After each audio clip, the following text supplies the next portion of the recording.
Ողջունում եմ Գոհար ջան եւ շնորհակալ եմ իմ եւ մեր թիմի բոլորի անունից 24 թվականի դեկտեմբերի 1-ին օրը ցերեկով, ցերեկը ժամը 1-ի կողմեր էր, օրը կիրակի էր, դարձել եմ ID բանկի եւ Իդրամի զեղծարարության զոհը։ Ես մի փոքր մանրամասնեմ, ինչ վերաբերվում է զեղծարարություն ասվածին, արդեն 6-րդ ամիսն է լրանում եւ ես եւ խմբի այն մարդիկ, ովքեր բախտակիցներ են դարձել եւ պատահականության սկզբունքով տանը նստած աշխատավայրում մեքենայեղեկին, սա ֆիշինգ չի։ Ես վստահաբար արդեն կարող եմ ասել, որ սա ֆիշինգ չի եւ այստեղ բանկային արտահոս կա աշխատակիցների կողմից։ Օգտագործել եմ իմ լծակները, իմ կապերը եւ փորձել եմ հնարավորինս նաեւ մինչ խմբին միանալը եւ իրավական աջակցություն ստանալը պարոն Մհեր Կարագյոզյանից, մինչ իրենց հանդիպելը 2 ամիս պայքարել եմ միայնակ եւ մարդու իրավունքների պաշտպան եւ կենտրոնական բանկին եմ դիմել եւ հանրապետության դատախազին եւ քննչական կոմիտե եւ երկրի վարչապետին։ Եվ ինչ արձագանք եք ստացել այդ գերատեսչություններից։ Ոչ մի արձագանք, պատասխան, նամակ, պատասխան։ Ոչ մի պատասխան, գործը քննվում է, հարուցված է քրեական գործ, արձագանքել են եւ քրեական գործ են հարուցել քննչական կոմիտեի կիբերհանցագործությունների վարչությունում եւ տեսնելով, որ իրականում դա զեղծարարություն է եւ ես որևէ կապ չունեմ այդ գումարների հետ, այդ ապօրինի վարկերի հետ, հարուցված քրեական գործի հիման վրա հայտնի են 2 զեղծարար կանանց տվյալները եւ բնակության հասեն եւ անուն ազգանունները միջև անգամ դիջիտալ չեմ գնացել, ասել են, որ քննչականը զբաղվում է եւ դուք դեռ պետք է սպասեք։ Շատ ծածուկ, կեղծ եւ ապօրինի զանգեր ստացա ID բանկի կողմից, երիտասարդ աղջիկներ էին խոսում, սպառնալից հեռախոսազանգեր եւ իրենց անձնական, ոչ թե բանկի։ Ինչով էին սպառնում։ Եթե չմուծեք եւս 90 օր կհայտնվեք, ձեր իդեալական վարկային պատմությունը չեղյալ կլինի, այսինքն իրենք շատ լավ ինֆորմացված էին, որ Եվգենի Հովսեփյանը ունի իդեալական վարկային պատմություն։ Եթե դա զեղծարար է, որտեղից իրենք գիտեն այդ իդեալական պատմությունը, որտեղից գիտեին, որ վաղաժամկետ հիպոթեկային վարկ է, առակս ինչ կցուցանե։ Ես հասկացել եմ, սիրելի Գոհար, որ եթե դիտարկենք ID բանկի եւ Իդրամի զոհերը 80%-ը հանրության դուժել են հենց ID բանկի եւ Իդրամի պատճառով, որովհետեւ երբ հանում ես պատվիրում ես Rocket Line card, 1-2 ամիս անց ինքը բացում է վարկային գիծ։ Դիտարկենք 200,000-ի վարկային գիծ, սա ոչ կանխիկ գնումների համար է, կոմունալ վճարները կատարելու համար է, Rocket Line գիծ է բացում եւ կանաչ լույսը վառվում է այնտեղ։ Մոտավորապես 3-4 ամիս ես արդեն կարող եմ տեխնացուական թեզ պաշտպանել այս ուղղությամբ։ Այնքան շատ եմ արդեն հետաքրքրվել, փորձել լսել մարդկանց, որովհետև ամենօրյա ռեժիմով պարոն Կարագյոզյանի թիմի անդամները, ովքեր տուժել են այս 3 բանկերի զեղծարարության պատճառով, ID բանկ, Արչին բանկ, Ինեկո բանկ, ամենօրյա ռեժիմով մենք օնլայն կապի մեջ ենք եւ յուրաքանչյուրը պատմում է իր հետ տեղի ունեցած պատմությունը, փորձում ենք եզրեր գտնել եւ որոնել այն լծակը, այն տարբերակը, որը կարող է իհարկե կենտրոնական բանկի անգործության հետևանքով ասա տեղի ունենում, որովհետեւ վերջերս պարոն Մարտին Գալստյանի ասուլիսը լսելիս հասկացանք, որ ուզում են սառեցնեք ինչը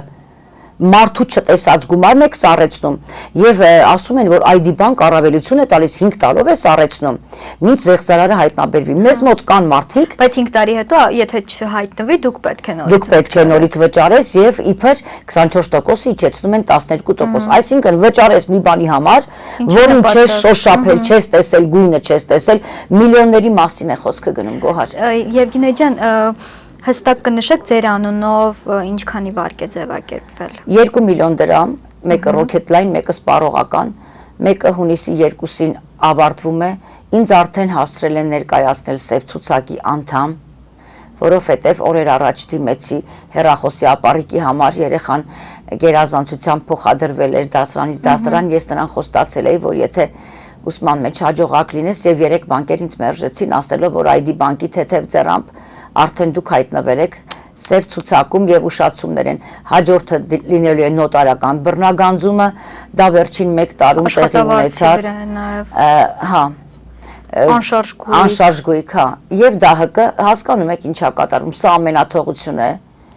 սա ոչ պատշաճ վերահսկողության արդյունքում անվտանգության թույլ համակարգերի, ավելին ասեմ, ամենօրյա ռեժիմով իմ Facebook-յան հարթակում եւ ինչու՞ չէ նաեւ պարոն Կարագյոզյանը եւ խմբակիցները անմեղ մարդիկ մեզ գրում են, մենք տեսել ենք ձեր խաղաղ ակցիաները, կարող եք ներգրավել, մենք միայնակ անզոր ենք պայքարել, սա սարսափելի բան է, այսինքն չի դադարել, մի պահ լույսի շող թված մեկ ամիս առաջ հանրապետության դատախազի ասուլիսը լսեցինք, շատ խոստումնալից էր եւ Տիկին Աննա Վարդապետյանն ասաց, ոչ միայն ակցիաներն է ինքը տեսնում ու շուշով հետևում եւ ամենօրյա ռեժիմով 15-20 հոգուց բողոք նամակ է ստանում, հատկապես այս 3 բանկերի ուղղությամբ։ Ասուլիսում ինչ է խոստացել։ Խոսացել է, որ պետք է անհապաղ տնային առաջադրանք են իրենք, այսպես ասեց, մեկնաբանեց, ինձ մոտ կա ասուլիսը էջում անցկացրել եմ, որ կենտրոնական բանկին եւ անվտանգության համակարգերին IT ոլորտին պետք է ասեն, որ ուժեղացրեք ձեր անվտանգությունը, որպեսզի մարդիկ միլիոնների տակ կքացեն եւ արդեն մարդիկ օֆիցիալ վարկեր ունեն, այսինքն սա զեղծարարություն չի, կա կասկած բավարար, որ ինֆորմացիան դուրս է գալիս բանկի աշխատողների միջոցով, որովհետև մեր խմբում Գոհար ջան շատ եմ ուսումնասիրել, իսկապես կես կատակ, կես լուրջ պիտի ասեմ, տեխնացուական թեզ կարող եմ պաշտպանել արդեն, այնքան շատ եմ խորացել այս ամենի մեջ։ Մարդը 5 անձնագիր է փոխել, ամենաառաջի անձնագիրը, որը որ արդեն 5 տարի առաջ վավեր չի, զեղծարարություն արված է 5 անձնագրի հիման վրա։ Ոնց եք պատկերացնում, զեղծարարը Ղազախստանից եկավ կամ ռուս-ուկրաինական պատերազմից ռելոգանտ եկավ Հայաստանում տուն վարձեց եւ հիշեց 5 տարի առաջվա 5 անձնագիրը, արդեն ծիծաղելի է, չէ, 5 անձնագրով կատարվում է գործարք։ Այսինքն ամենևին էլ զեղծարարություն չէ։ Սա զեղծարարություն չի,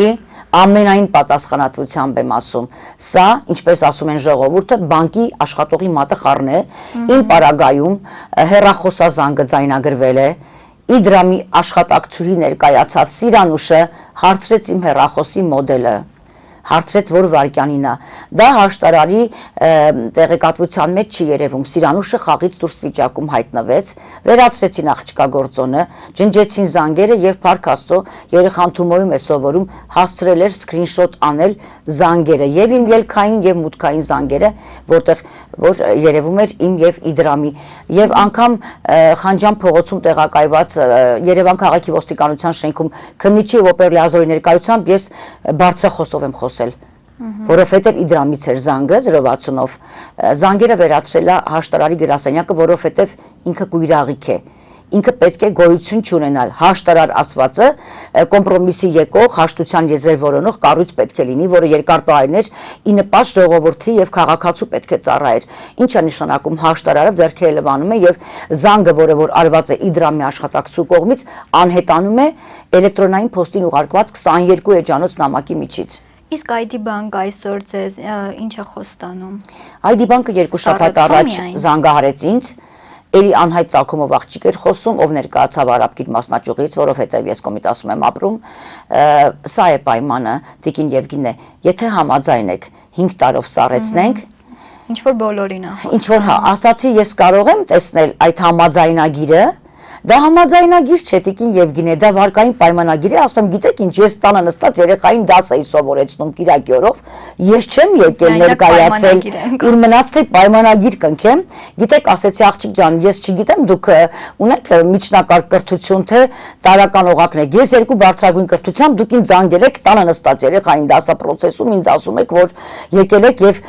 2 միլիոնի պայմանագիր եք կնքել վարկային, այսինքն հստակ իմանալով, որ քննչական կոմիտեն արդեն բանկերին է ճանաչել տուժող, փորձում եք վերջին ճիքերը գործադրել, փրփուրներից կախվելով, մարդկանց արդեն կքած վարկերի տակ, որովհետև մեր մեջ մարդիկ կան, ովքեր հարկադրված մուծում են այդ տոկոսները, սիրելի Գոհար, որովհետև ունեն վճարների խնդիր, երեխայի ուսումնառության process, Իսկ պատրաստվում եք։ Ես մեկ անգամ եմ մուծել, մեկ անգամ։ Այսինքն մտադրություն եղել է, որ վճարեմ, ստիպված եմ ես մուծել։ Մի անգամ մուծել եմ հաշտարարի ուղղորդմամբ։ Հաշտարարը 15-օրյա ժամկետում ինձ պետք է հաշտության եզրեր որոներ դեկտեմբերին, երբ տեղի ունեցավ։ Հաշտարարը խաբեց, 5 ամիս հետո սկսեց հերթական տոկոսը պտտվել եւ ես հայտնվեցի սև ցուցակում։ Եվ հիմա այլևս չեք պատրաստվում։ Չեմ պատրաստվում, որովհետեւ ես չեմ շոշափել այդ գումարը։ Ես ունեմ խնամքիս անչափահաս երեխա, ով ինձ հետ միասին անցնում է այս դժոխքի բարի բուն իմաստով, դժոխքի միջով, երբ որ առաջին անգամ եկավ նամակը եւ քնեցի արթնացա հաջորդ օրը այցելեցի ID Bank, ինձ ասացին, որ Սիրանուշը, որը որ զանգահարել էր ձեզ եւ հեռախոսի մոդելը, չի սառեցրել, չի կասեցրել ձեր մոբայլ բենկինգը եւ քարտերը եւս կես միլիոն հաստատվելա ձեր անունով։ Այսինքն պատկերացնում եք այս ամենաթողության աստիճանը, ուր ենք մենք հասել։ Դուք նաև մինչ հաղորդման սկիզբը ինձ հետ զրույցում պատմեցիք, որ մի քանի անգամ ուշագնացություն է եղել ձեզ մոտ, կպատմեք, երբ ինչպես։ Ես 3 ուշագնացություն եմ ունեցել։ Առաջինը, երբ որ հունվարի 3-ին էլեկտրոնային փոստին նամակը եկավ, որ ձեր առաջին վարկի տոկոսը արդեն դուք պետք է վճարեք եւ 36 ամիս պետք է վճարեք բանկում գործող ամենաբարձր տոկոսադրույքով, ժամանակին մենք որ հիպոթեկային վարկ ենք փակել HSBC բանկի VIP հաճախորդ ենք եղել 16%-ով ա եղել մեր հիպոթեկային վարկը, պատկերացնում եք, ասեք HSBC եւ փորձեք level-ները համեմատել ID Bank 24%-ով։ Առաջին ուշագնացությունը եղավ նոր տարվա նախաշեմին։ Եվ շտապօգնության մեքենան երբ որ բակում էր, շատ ամուր ա ներքևի կողպեկը, երեխան 13 տարեկան է, չէր կարողացել կողպեկը բացել, խոսքս էր կորել, երեխային թվացել էր, թե ես մահացել եմ։ Պատուհանը բացել էր եւ տան բանալին իր չիպով դամաֆոնով է մուտքը գցել էր շտապօգնության բժշկին, ասել էր փրկեք մամայից, ես մենակ մամայիս ունեմ։ Այս տառապանքի մեջով անցնում 13 տարեկան, սա հերիք ա, որ ես իրենց ատեմ։ Երկրորդ եղավ նոր տարվա գիշերը 31-ին, երբ որ մարդիկ ամանորյա թոհուբոհի մեջ էին եւ ես ունեի հրավեր որպես ասմունքող հաղորդավար Ծաղկաձորում ներկայանալու եւ միջոցառում անցկացնելու, նորից ուշագնացություն եղավ, անբնական նստած տեղը բազմոցին գլխապտույտներ եմ ունենում, առանց հասկանալու եւ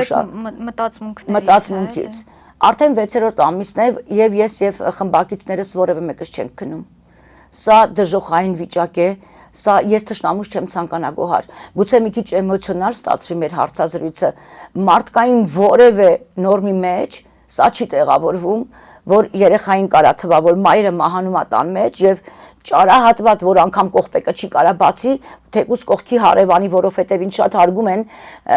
ես շփվող անձ եմ եւ լավատես մարդ եմ եւ մուտքում ինձ բոլորը ճանաչում են, առհասարակ թաղամասում են բոլորը ճանաչում,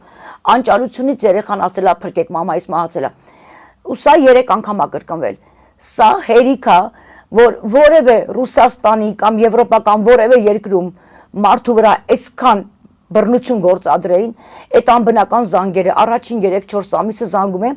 չեք ուզում, ինչ եք որոշել, ապուշի ժպիտով աղջիկներ էին զանգում իրենց սեփական անձնական հեռախոսահամարներից, չեք որոշել, հələ չեք վախում, որ նոտարով բռնագանձում 12,000 էլ նոտարին եք տալու։ Նոտարը ինչ լիազորություններ ունի բռնագանձում կատարելու, խաբված քաղաքացու ավանդ եւ խզված ավանդից, ապորինի վարկերից, նոտարի գործառույթների մեջ մտնում է տան առուծախ, տան վարձակալություն, անշարժույթ եւ այլն, ժառանգություն եւ այլն։ Ես այդպես գիտեմ, որովհետեւ ես չեմ ասացին, որ մի տարի է գործում այդ մեխանիզմը։ Մենք ունենք խմբակիցներ, ովքեր որ նոտարին նամակ են ուղարկել պարոն Մհեր Կարագոզյանի միջնորդությամբ, իրավական կողմը ապահովելով եւ նոտարը տեսնելով, որ այս մարդիկ անմեղ զոհեր են, մերժել է եւ բռնագանձում չի կատարվել։ Հավանաբար եւ լավ տիրապետելով իրավիճակին եւ արդեն այս աղմուկը այնքան շատ է բարձրացել, մարտի 1-ից մենք պայքարում ենք կենտրոնական բանկի մոտ, հանրապետության դատախազության նամակներ, վարչապետի աշխատակազմին, անձրևը, ցուրտը, արևը անտեսած։ Մենք ունենք Շիրակի մարզից մարդիկ,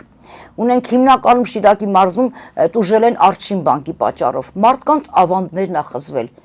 առանց անձի ֆիզիկական ներկայության